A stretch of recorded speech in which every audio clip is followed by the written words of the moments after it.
In this episode, we're going to be talking about how to get an A in the TOK Exhibition.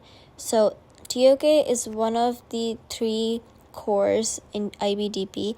It has 2 marks out of 3 the cores have 3 marks and TOK has 2 of them because TOK is split into the exhibition and the essay. In another episode, we'll be talking about how to break down the essay, but right now, we're discussing how to get an A in the TOK Exhibition. So, what the TOK exhibition is, it's basically you have a prompt and you have 3 objects and you have to talk about these 3 objects and how they fit into this particular prompt. So, the best way to do that is to break things down. So, number 1, understand the assessment criteria. Familiarize yourself with the TOK exhibition criteria. The best thing you can do is go on Classify, read samples, read the marked samples, and see their grading and understand how and why did they score, a 5 out of 6 or 6 out of 6 or whatever. The best way to do this is by going on Classify, just reading the samples, but other things include real-world connections. So demonstrate how it connects to your real-world issues or context by using critical thinking, by showing the depth of thought by exploring different perspectives and implications of whatever the keywords in your prompt are and how they're being applied into your object. That is very important.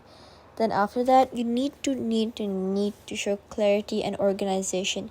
Present your ideas in a very, very well structured and a very coherent manner so that your examiner can better understand what you're talking about without it getting too jumbled up, because essentially TOK is very philosophical and the grading is very subjective, so you can't leave any room for error because you need to be very careful with the structure of all things.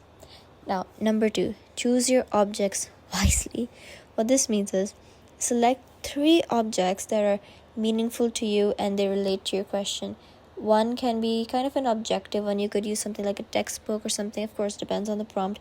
One should kind of always be a personal object, something of your own possession.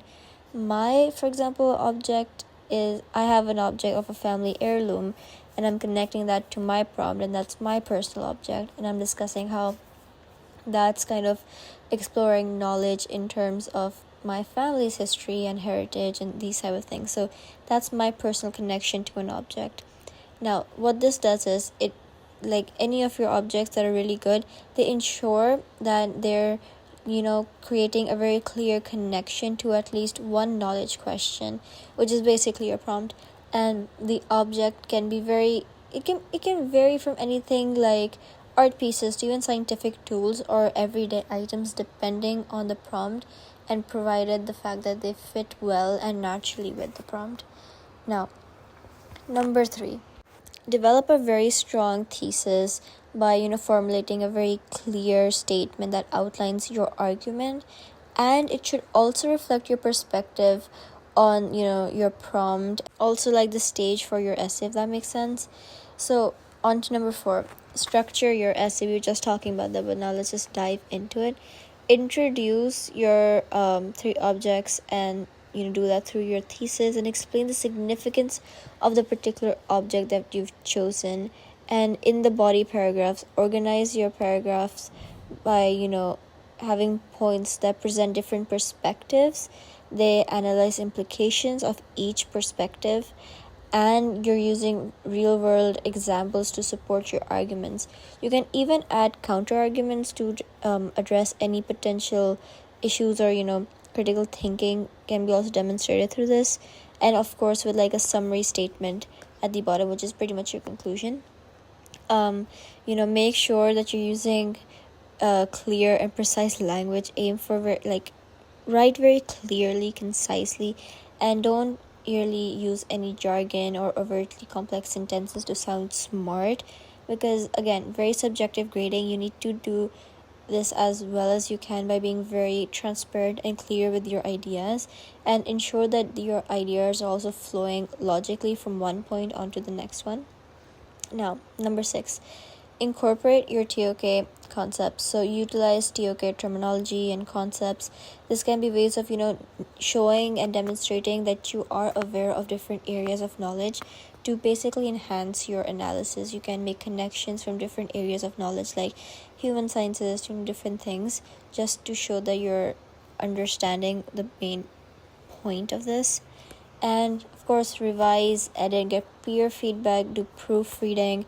Make sure you're actively getting feedback from your teachers to ensure the fact that your object lies under the prompt. You don't necessarily need to mention things like natural sciences. That's more for the TOK essay, the other part. But you just have to drive home the point of whatever the point you're making, and make sure that it's very understandable and clear, and it's been stated in a very transparent manner.